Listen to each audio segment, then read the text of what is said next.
3.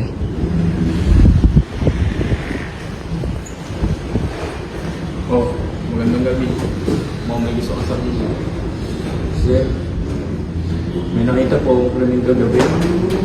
Kaso natatakot lang po ako. Balikan ako ng mga yun. 3. Huwag ka mag-alala. Ligtas ka dito sa presinto namin. Sabihin mo lang kung ano yung mga nakita mo. Nakita ko po yung mga suspect na tumakas.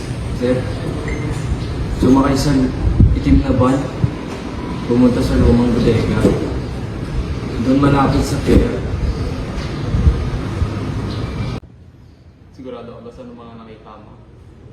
Sigurado ka, sabihin mo sa amin yung buong detalye kung saan yung mismo lokasyon at kung anong oras nangyari.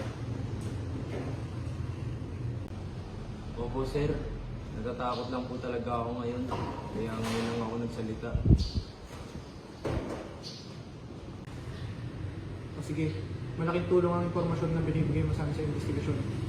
Huwag ka mag-alala, poprotektahan ka namin.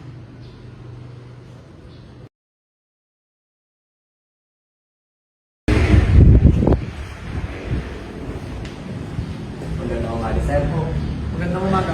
Ikaw ba si Manson? Oo, sir. Ano umaga? Magandang umaga, sir.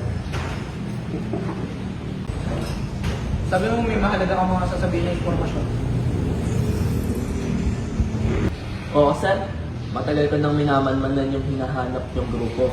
Kaya ako ang unang makakaalam ng galaw nila.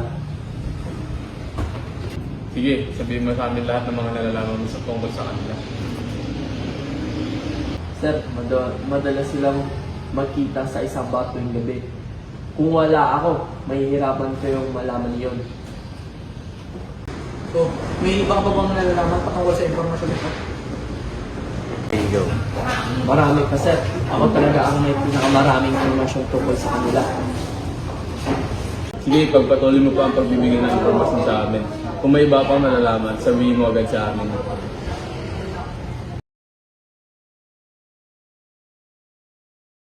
Oh, Alvarez, sabi mo may bagong informasyon ka tungkol sa Gladys.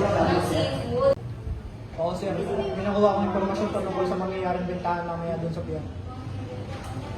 Bakit gusto mo ibigay sa amin yung mga informasyon ito? Yung mga gusto ka bang kapalit? There